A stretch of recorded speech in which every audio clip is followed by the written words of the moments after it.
Jesus of Black Nazarene. Ang imahe ng itim na mirror ay dinala sa Manila ng mga pare mula sa mga Augustinian Recollect noong May 31st of 1606. Ang imahe nito ay nilagak sa unang simbahan ng Recollect sa Bagong Bayan na ngayon ay parte na ng Rizal Park at pinasiyahan noong September 10 of 1606.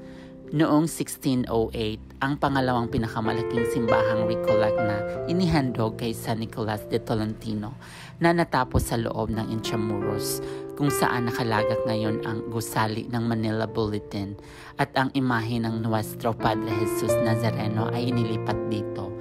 Ang mga pari ng Recollect ay patuloy na isinulong ang debosyon sa paghihirap ni Jesus sa pamamagitan ng nasabing imahe.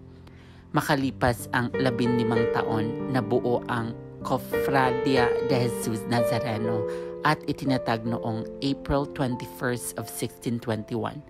Nakatanggap ito ng papal approval noong April 20 of 1650 mula kay Papa Inocencio.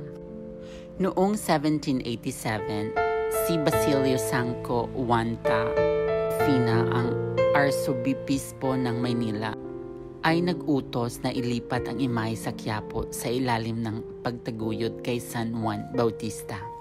Ang imahe ng Nazareno ay naisalba sa iba't ibang kalamidad at digmaan tulad ng nasunog ang simbahan sa Quiapo noong taong 1791 at 1921. Gayon din ang lindol noong 1645 at 1863 at ang pagbomba sa Manila noong 1945 noong panahon ng ikalawang digmaang pandaigdig. Noong 1998, isang replika ng orihinal na imahe ng itim na Nazareno ang ipinarada dahil sa pinsalang nakamit ng orihinal na imahe at mula noon, ginamit na ito sa mga prosesyon habang ang orihinal na imahe ay nanatiling nakalagak sa loob ng simbahan. Ang iba pang maliit na replika ng imahen ay matatagpuan sa loob ng simbahan.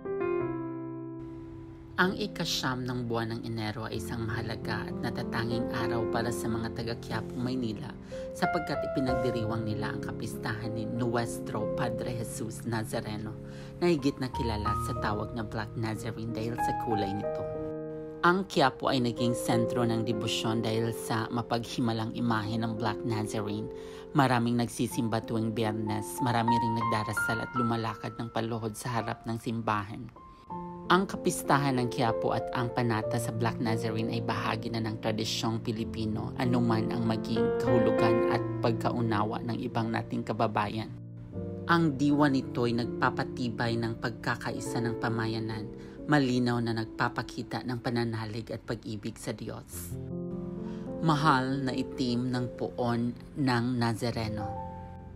Have a blessed day to each of us. Thank you for watching.